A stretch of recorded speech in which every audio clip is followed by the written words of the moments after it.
We've got a new saying. Fuck frame gen. Oh my God. I didn't think you were going to start with it. Bam! Slap him in the face. All right, so we've hated on ray tracing. We have, in the past. Yeah, we hate on what Acer are doing with the Nitro Blaze. Yes, and now we're saying it. Yeah. We hate frame gen. Yeah. Well, I think, okay, let's start off. Hating it is a big word, all right? Because it is useful. No, it is good. And it is getting better than it was. Yes. Yeah.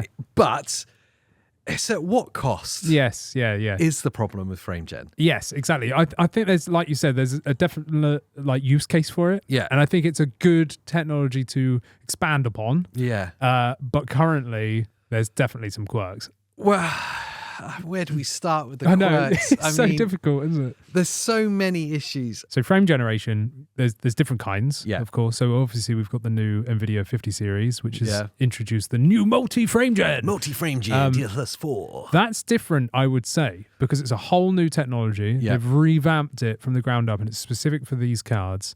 The 40 series obviously have the 2 times, which has been upgraded as well. Yeah. So that's cool, but that still has issues, just I would say less issues than other stuff like we've seen with FSR3 frame generation. Yeah. Also stuff like AFMF. Yes. So AMD's fluid motion frames. Yeah. And then we've also got lossless scaling, which is a paid app on Steam. And effectively what they do is try to generate frames. Mm-hmm. So it will take 2 frames and then artificially fake one Yeah. in the middle or multiple, Yeah. because even lossless scaling can do up to 4 times frame generation. So you can take 2 frames and then put, 4 times as amount in between. But obviously they're fake. Yeah. You're downloading more frames. So how can I download more FPS? Well, it's funny because that used to be a big thing. Yeah, and yeah. now you literally can. So it's a way of artificially increasing what the FPS is showing. Yes. And I was trying to be very careful of how I say that, because it's not the frames that you're feeling or playing, it's just the frames that it's showing. Yeah, it's what your eyes are seeing. Yeah. So it's artificially creating frames inside through some kind of AI magic. Yes. By replicating. It's a bit like before in video editing, we had a thing called optical flow where you could slow footage down that wasn't a high frame rate. Yes. And it would artificially create frames inside. Yes. It's kind of exactly the same thing as that. To make it look less stuttery. Yes. So when you slowed down like 5 FPS, instead of it being like a slideshow, it would still look like a video, even though there's not enough information. But obviously, with artificially creating frames, you're relying on either the driver base or the hardware base to guess what the frames would be inside of that. Yeah. So there's some sort of algorithm that like thinks, okay, between what point A and this B, that it's moving in that direction. It should happen. Yes, exactly that. So there's those 2 as well, just to round up. There's, as you've just touched on, there's hardware based, and then there's like driver based. Yeah. So the driver based ones are stuff like AFMF, so AMD's side. Lossless scaling, I would class as that as well, because it's just like a software based. Software based, exactly. And then you've also got still software based, but it's AMD FSR3 frame generation. And then you've got DLSS frame generation, which is hardware based, which is that sort of tier up. It's the better one. So before we go into I was going to start with the problems, but actually I'll start with the good things. Okay. Do this as a shit sandwich. Yeah. There is good reason to use it. Yes. And like you're saying, adding longevity to aging hardware with newer game releases that are more demanding. Yep. It's definitely a great use case on paper. Yes. And it also seems apparent that games over the last year, and definitely going forward into 25, all games are going to be using some form of frame generation or and upscaling, or a combination of both. Yes. So we're going to see more and more of this being relied upon for games, especially in the PC world where we've got such 100%. varying hardware. Yeah, and especially with that being NVIDIA's like ultimate push now. Well, it's the big performance upgrade with the 50 series cards is these features. Yeah, the new frame gen. Rather than the pure kind of hardware kind of. Yeah, you're not raw powering through it anymore. No. You're relying on upscaling a lower resolution and then creating fake frames. So, I mean, if you've got underperforming hardware, maybe you've got an older PC handheld, maybe a Steam Deck was starting to see some janky workarounds that will... Or even just full on PCs. Yes. This works on those as well. Like, again, if you've got AMD, you've probably got AFMF. Yep. Or lossless scaling. Doesn't care what system you've got, it will just work. Yep. So you can, if your graphics card's struggling, or if your handheld struggling or whatever, or if you just want to play at lower power settings and still have a higher FPS, you can utilize these features to potentially increase your FPS for a visual smoothness. Very well put, visual smoothness. And that's where I want to kind of really put a pin right there. Yeah. Because it's the current technology anyway. Who knows what we're going to see very soon. Yeah. But right now, what currently happens is that visually, it looks like you're getting 90 FPS. Yeah, you get, for example, as an example. But in truth, what it feels like, and this for me is really important, it still feels like the base frame rate. Yes. Yeah. So you could be outputting at 30 FPS and you're using 3 times. Yeah. And it's showing you we're getting 90 FPS on this, right? Yeah.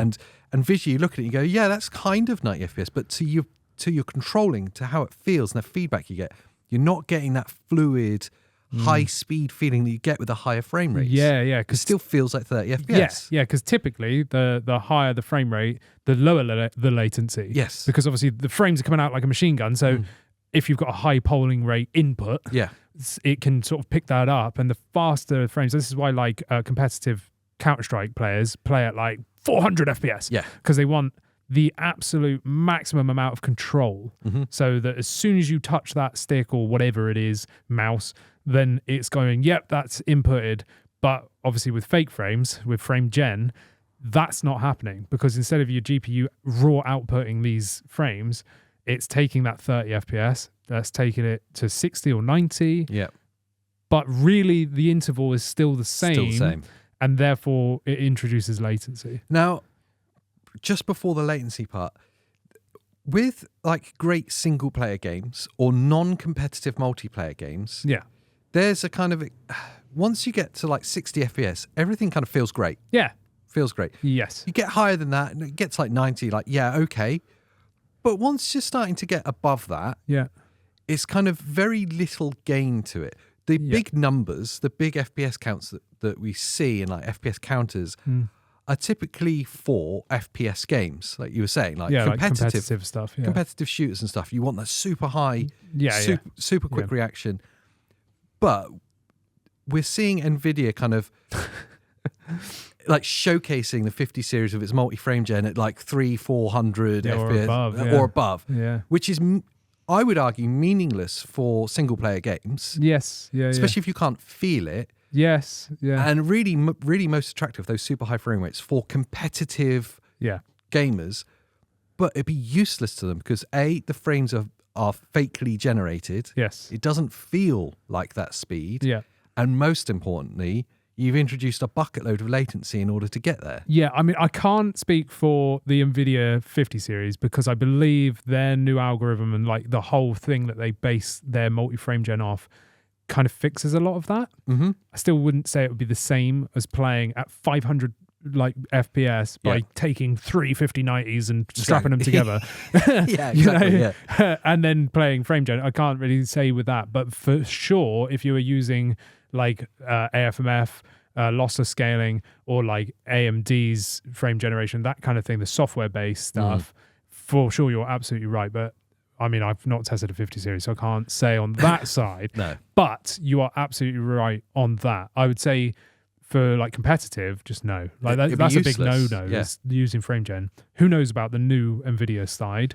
But all the previous versions, don't. Like you're better off playing at 60 FPS and knowing how and expecting how that's going to feel like without fake frames. Upscaling's fine because you're still getting the correct amount of frames. It's just a visual thing. But fake frames, obviously, frame gen is falsified. And introducing latency into your mix. So you like you were saying, the feeling is a big thing, and that I think introduces that latency issue. Because when I started testing frame gen like ages ago, whenever it came out, I was trying to make it work magic. I was like, sweet, I'm going to push my game to the max, like burn my computer to the ground. Let's output. 4K. Let's go. And I've got ray tracing on like maxed out. Your base frame rate's 15. Yeah. So like 20 FPS, you know, Yeah. and I'm like, sweet, I can make that 60, you Yeah. know, and then it still feels like, you know, 20 FPS. And it's like, oh, what's going on here? And that was the same with when AFMF2 dropped. Yeah. Those people in the comments were like, still, it's rubbish. Like, what are you on about? It's like, well, actually, you want a minimum base rate of like 45 FPS minimum. Yes. Ideal, you want 60 already. So it feels like 60. Yeah, exactly. So that the game's running well already, and then you're just falsifying up to 120, for example. That's a really important point, and I've seen you make that a few times in the guides, videos you've done recently, with like best settings and how to use AFMF and stuff. Yeah. That you want to target a really stable, high base rate. Yeah. If you can get to like a minimum of 40 FPS and you're really 45 FPS and you're really happy with that look, that's a good target. Yes.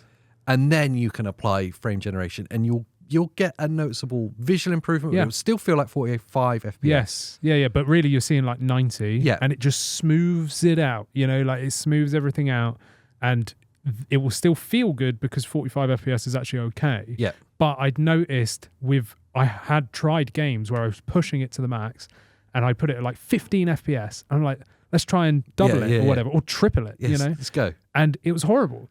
And even though the screen was saying 60 FPS, it's still juttering because really it's 15 FPS, you know? And I was like, I couldn't get my head around it. I was like, I don't get this. And that's when I figured out myself, before I realized everyone else recommends, all the companies say, like, make sure your frame rate's high. Yeah, target base They rate. don't really like push that enough, I feel. But once I'd got the base game to around that 45 mark, then it was super smooth. It did its magic, because if you took it off, it was already smooth. Yeah. You know what I mean? Like, so it's just making it feel even better. I think that's probably a really important point when you're talking about like frame rates and how it looks and feels.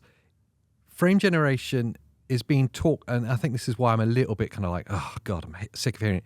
It's being talked about as if it's like some kind of magic. Yes, exactly. And this is going to solve everyone's problems regardless of what rig you use. This will solve everything. Yeah. It's not. It's a great tool to add a tiny bit of gains on top of what you already got. Yes. Yeah. It's not a magic wand that's going to fix a 15 FPS output up to 60 and it'd be great. Yes. Yeah. Precisely. It's like a little tweak. It's a bit of seasoning to your performance. Yeah. It is. Yeah. It is just that visual seasoning in terms of fluidity. Treat it like sharpening. Yes. Yeah. Like a little bit, great. Yes. 100% probably don't do it on your 4K screen. Yes. Yeah. Precisely that. Yeah. A bit of it is fine. Yeah. And it really depends on the app as to if it gives you that option to be able to do like a little bit or not. Because most of the time it's like 2 times minimum. Yeah. But if you've already got that high frame rate, then it can certainly look good. But I noticed the feel is different. It doesn't feel it's natural. just not quite there. You know, like it just feels, I can feel that latency no matter how small it is. Yeah. That's one thing I like about AFMF2 is it tells you the latency. Does, yeah. And the good thing is if you start with a crap frame rate, your latency is going to be high. So it'll be like 30 milliseconds. Whereas if you get your base frame rate, like drop your settings down, drop your resolution, whatever, right, and get the game, let's say, to 60, it'll be like 10 milliseconds delay. Yes. And that's because, like we said earlier, there's so many frames, it's already at a good, you know, stable area that your latency is going to be lowered, and then you can double it without feeling it too much, but it'll never be the same. It's just raw power. As raw powering it out, So beyond using it sparingly to get a kind of a marginal visual improvement, there is then the opposite end of the scale. The cost of this isn't just input delay. Yeah. It's the visual artifacting. And unless there's a generational leap in the technology and how it's kind of looking ahead as to what's happening in a frame. Yes. I can't see how they get around some of the visual artifacts that happen. Yeah, well, this is where, and why I said earlier, I can't speak to the 50 series. For the 50 series, because it looks like NVIDIA are doing just this. Mm-hmm. They are looking at completely revamping how FrameGen works and how, you know, the algorithm sees what's happening and predicts those frames. It just feels like there's always going to be a cost involved in this at one point in it. It's a trade-off, isn't it? There's a trade-off, and if they can fix the artifacting, we'll talk about the kind of issues that you tend to see. Yeah. But if they can fix that, that's obviously going to cost time. Yeah. because there has to be some process that happens. Yes. It's going to introduce more time cost. Yes, and I think that's why with the NVIDIA stuff specifically, that's why they just ditched the old model and basically started again, because they couldn't figure out a way of fixing it until they've done what they've just done. And that's why I'd love to try the 50 series to see how it feels. Is this a plug for it NVIDIA? Is, yeah. This is our to NVIDIA. Can you send us two 5090s, please? You can keep your 4090. Yeah, well, I'll have that instead if you want to just throw one free, over. Yeah, you know. That could be paid. But, you know, I would love to try that just to see how it feels and fares against traditional frame gen, if you want to call it that. But you're absolutely right. There's going to be a trade-off. I think the software-based stuff is noticeably worse than even NVIDIA's 40 series frame gen, which I still had an issue with. Because that artifacting, it's funny, isn't it? Because the whole point of frame gen is for a visual increase in frame fluidity, right? And how the game looks. Yeah. And yet the trade-off here... and also it enables you to run a visually higher fidelity textures and stuff with a higher frame rate. But the trade-off, the biggest trade-off, is it looks awful. Yeah, you're getting artifacting, which then ultimately lowers the visual fidelity. It pulls you out of the experience. Yeah, and it's jarring. Yeah. I mean, I'm sure there's plenty of people that don't even notice.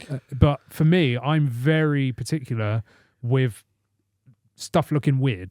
Well, I would argue, right, if you're in this space enough to be interested in gaining performance and tweaking your settings to gain performance, then how things look is really important to you. And you are going to be the type of person that pixel peeps. Probably, and notices. And I'm not talking about, there's a bit of like compression artifacting and stuff happening. Yeah. These are like major artifacts that you get to see. Yeah, to the point where I will disable it if I can. Well, for me, it pulls me out of the experience. Exactly that, yes. And so I'd rather run it at a lower frame rate and be in the experience than be pulled out of it, because it's trying to clone steps as you're walking up them, and it looks like a weird... I don't know how to explain it, or you get an awful tearing, or the worst that you were saying that they might be fixing is the ghosting. Yes, that again is down to the NVIDIA side. So they've already shown with their latest frame gen amount that they did like a comparison between the old model and the new model, and the ghosting is massively reduced.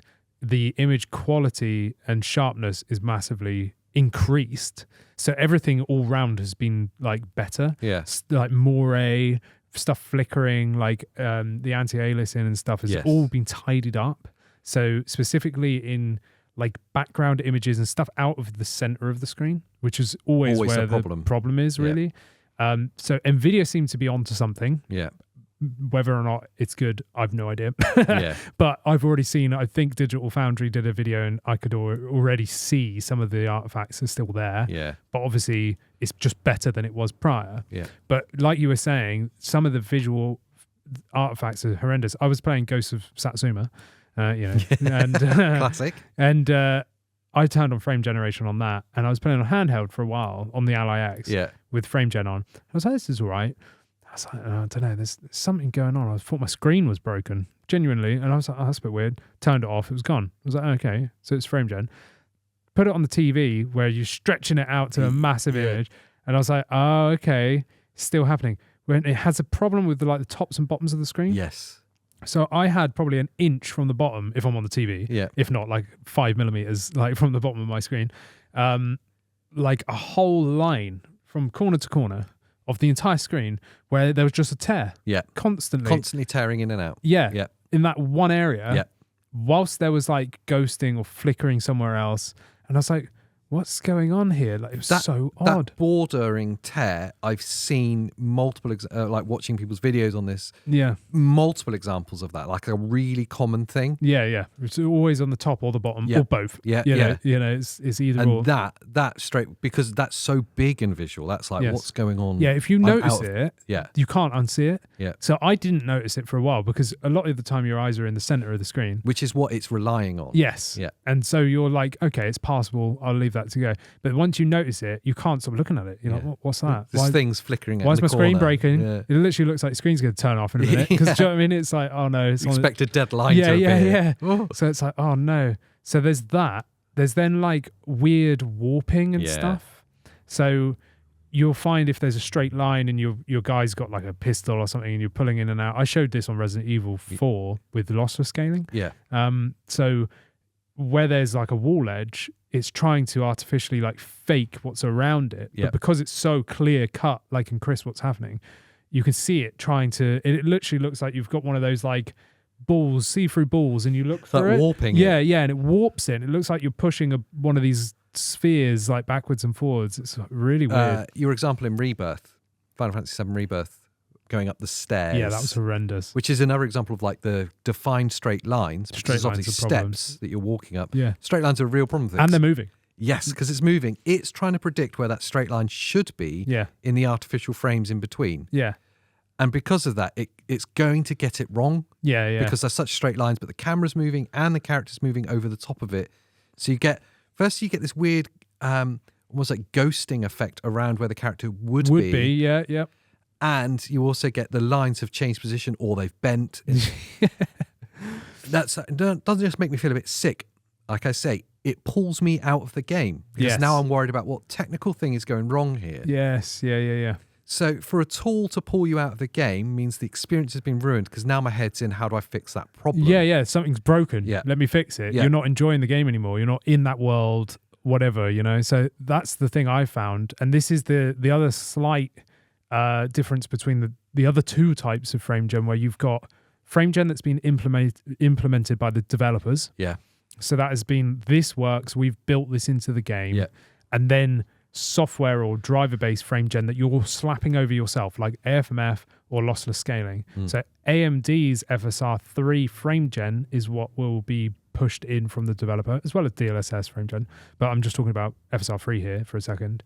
So let's take Spider-Man Miles Morales, because it's something I played the past couple of months or whatever. That has been put in there by the devs. So they've gone, yep. And what that means is it will apply frame gen to the game, but not the overlay.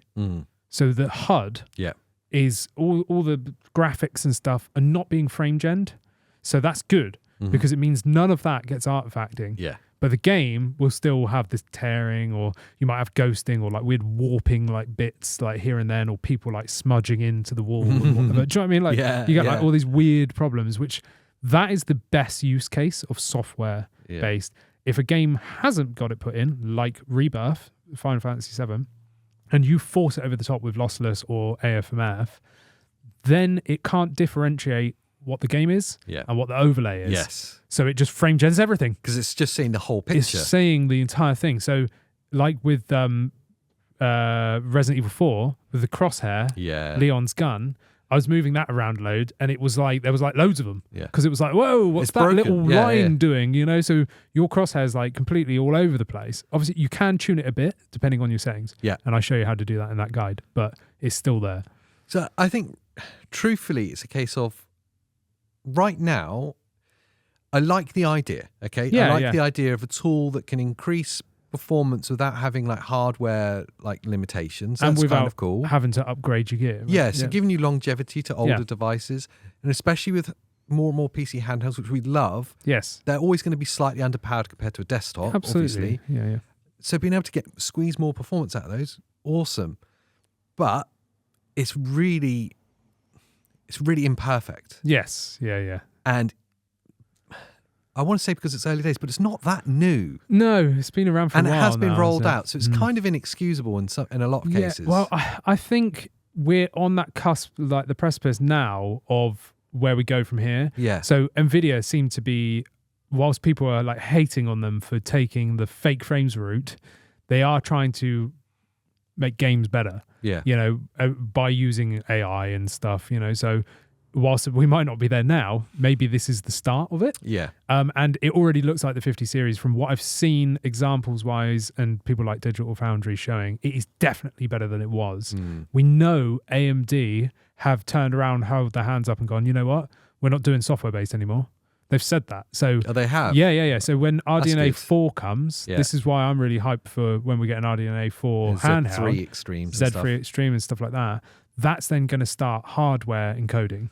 So we will then get non-software based frame gen and upscaling. Yeah. And that is like AMD's looked at, their cousin Nvidia and gone, all right, and we should copy their homework. When you consider the prospect of that from the developer side, it's a lot easier for them to account for it when they're actually developing the game. Yes. And develop that with that in mind, yes. which we'll see more and more of. Yeah. So certainly an exciting idea, but I guess our kind of like reluctance to it is that it's being used too much as a crotch to achieve big numbers. Yeah. A crutch even. I like it being used as a crotch. You can use it as your crotch. I don't mind. Frame gen your crotch. Yeah. I was like, that's brilliant. Yeah, I got 100 FPS down here. No way. So we break out at the club. Yeah. My crotch is 240 FPS. Motion blurs off.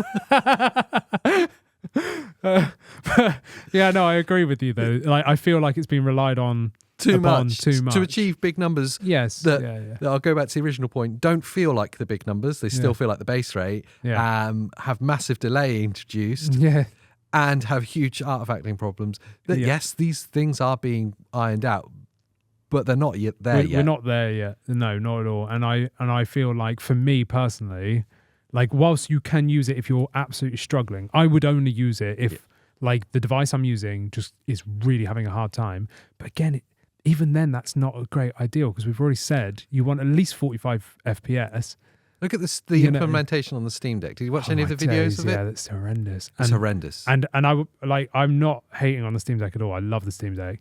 But I mean, those frame gen, there's basically, for you that don't know, if a game's DirectX 12 and supports DLSS frame gen, you can do a hack that injects FSR 3 frame gen instead of DLSS frame gen. Yeah. So in the game, you would say DLSS frame gen, but actually you're like faking in FSR 3 frame gen. Yes. On the Steam Deck. So it does work, but you have to meet those criteria. It's DirectX 12 and DLSS frame gen.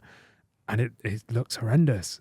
And the latency. Yeah, the latency is terrible, but the image quality is even worse than native on it. I totally agree. And the artifacting and stuff. Yeah, it's like amplified. Banding and tearing, awful. I think it's more noticeable on the Steam Deck because it's 800p to start with. Yeah. It's already struggling to output at that point with modern games. So people are probably lowering the resolution to probably like 540p. Mm-hmm. So it really doesn't look good anyway.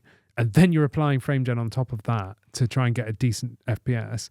So you've got like really low resolution with loads of artifacts, with very low textures.